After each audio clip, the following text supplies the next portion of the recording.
No vídeo de hoje eu vou te dizer o porquê que teu cacto morre quando tu rega ele. Isso você vai saber se você ficar nesse vídeo e assistir ele por completo. Então, se tu não quer perder, quer aprender um pouco mais e quer entender por que o seu cacto morre sempre que você rega ele, vem comigo, segue nesse vídeo, que esse vídeo está recheado de coisas, inclusive o nosso pequeno anfitrião aqui. Então, vamos embora. Primeiramente, eu queria dizer a vocês que a rega no seu cacto depende muito do substrato que você utiliza e da quantidade de sol que você proporciona para essa planta.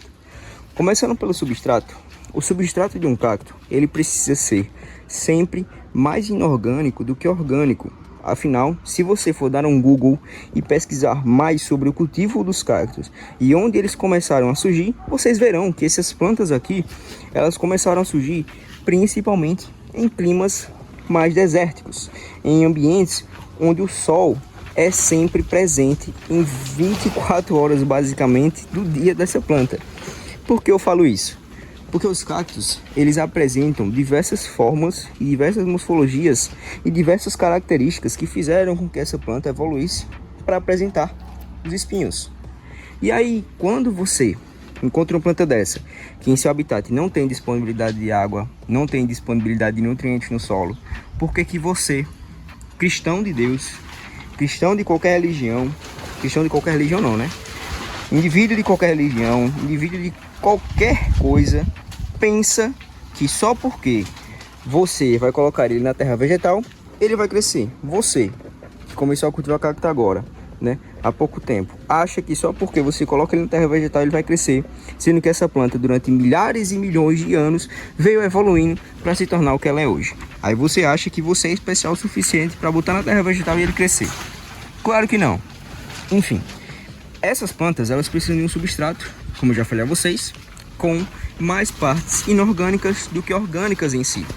Ah, Samuel, você está falando isso, mas você nunca explica, você nunca fala o que é parte inorgânica e o que é parte orgânica. Então vamos lá, que eu vou explicar isso agora para vocês de uma vez por todas.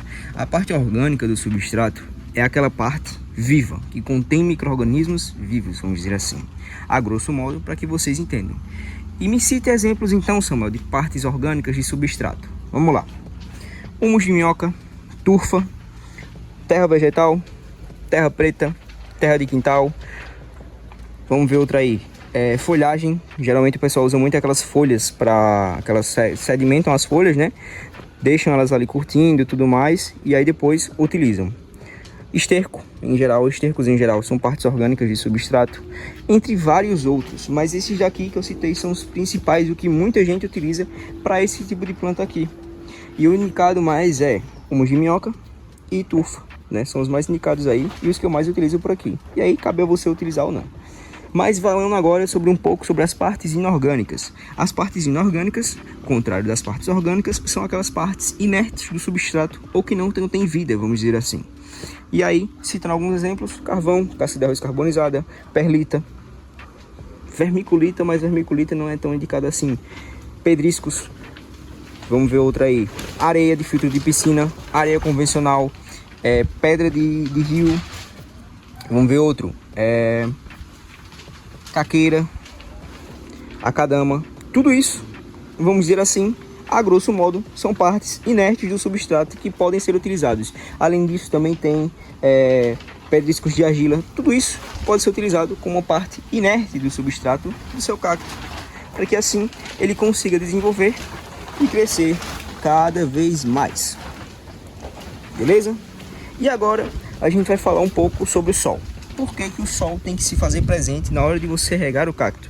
Por que que você precisa do sol para regar o seu cacto? Porque se a gente não tem sol, o substrato dessa planta fica muito úmido durante muito tempo, fazendo com que assim ela acabe apodrecendo. A água nas raízes dessa planta muitas vezes é sinônimo de apodrecimento ou de fungos radiculares quando você não utiliza o substrato correto. E é por isso que você deve fazer também o uso de uma rega, de um substrato e de um sol eficientes. Beleza?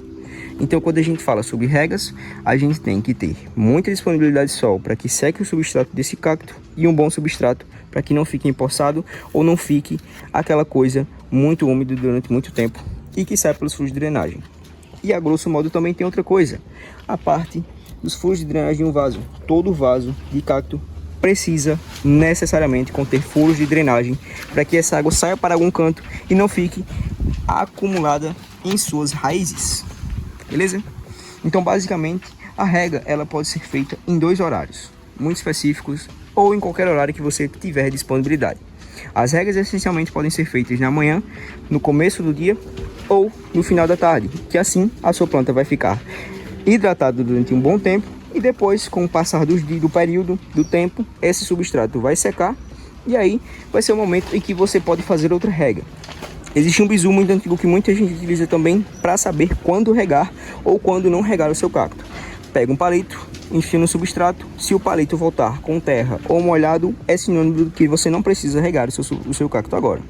Agora, se ele vier seco, é sinônimo de que você precisa regar o seu cacto.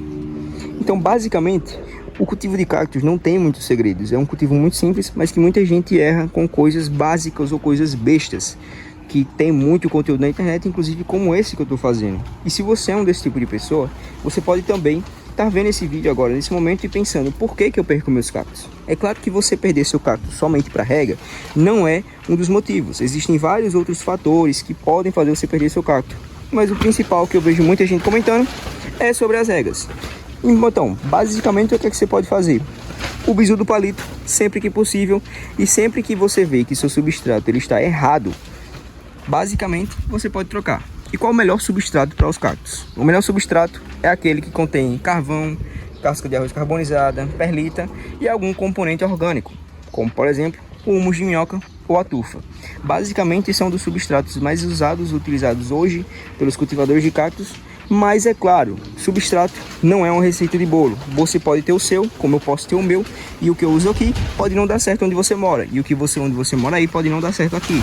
Então o substrato não tem um segredo, não é um substrato específico que vai fazer com que seu cacto cresça ou que vai fazer com que seu cacto não apodreça. Substrato é sempre diferente para qualquer tipo de cultivo.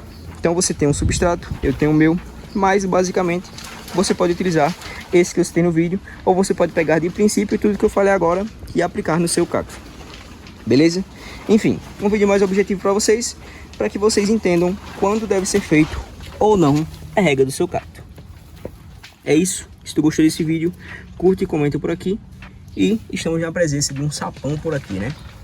Muito obrigado a você que assistiu até aqui, tamo junto e até o próximo vídeo.